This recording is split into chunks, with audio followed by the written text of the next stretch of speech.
일본은 1954년 미국 페리 제독에 의해 쇄국 정책을 포기하게 됩니다.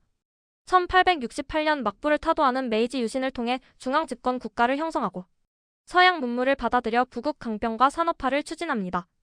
1875년 운요호가 강화도에 불법 침입하여 무력 도발을 감행하였고 이를 구실로 1876년 불평등 조약인 강화도 조약을 맺습니다. 문호를 개방한 조선은 근대화 과정에서 차별을 겪던 구식군인들이 난을 일으켰고 이를 이용하려 한 흥선대원군이 청나라에 의해 납치되어 진압되지만 조선에 대한 청나라의 간섭이 심해집니다.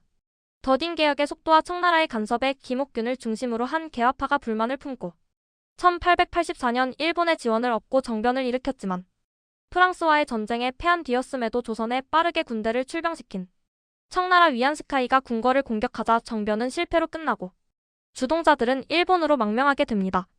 외세의 침입과 관리의 수탈에 맞서 동학농민운동이 발발하게 되고 조선 조정이 청해 지원을 요청하자 일본도 군대를 조선에 보내면서 청일전쟁이 발발합니다. 갑신정변 이후 국력이 성장한 일본은 청나라군을 공격하여 승리를 거두고 조선에 대해 청이 가진 권리를 포기하게 하며 영토와 배상금을 받아냅니다. 청일전쟁에서 승리가 확실해지자 일본의 강요에 조선은 갑오개혁을 실시합니다.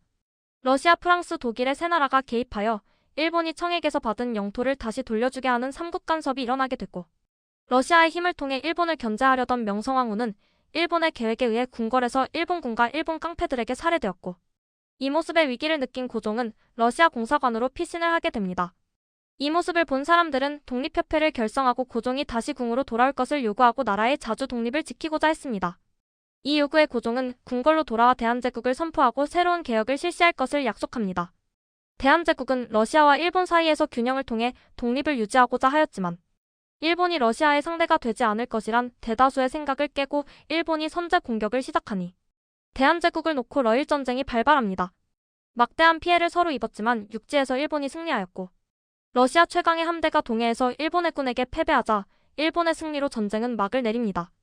전쟁 승리 후 일본은 조선의 외교권을 박탈하는 을사늑약을 강제로 체결하고자 하였고 자신의 이익과 일본의 위협에 이 문서에 도장을 찍은 을사오적의 협조로 늑약은 체결되고 통감부를 설치하여 이토히로부미가 통감이 됩니다.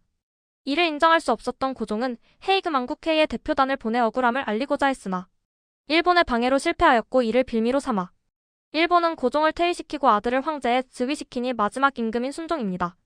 순종 즉위 후 군대를 해산하는 것을 중심으로 한 정미 7조약을 체결하고 군대를 해산하여 이에 반발하는 군인들은 남대문에서 일본군과 교전이 있었으나 진압되었고 해산된 군인들의 합류로 의병운동이 더 강렬하게 타오릅니다.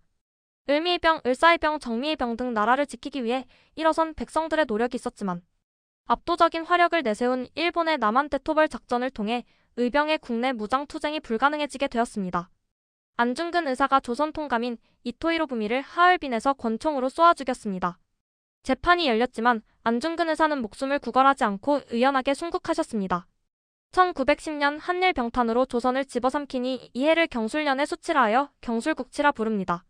조선의 역사는 끝났지만 우리 민족의 역사는 또 다른 시작을 위해 나아가고 있었습니다.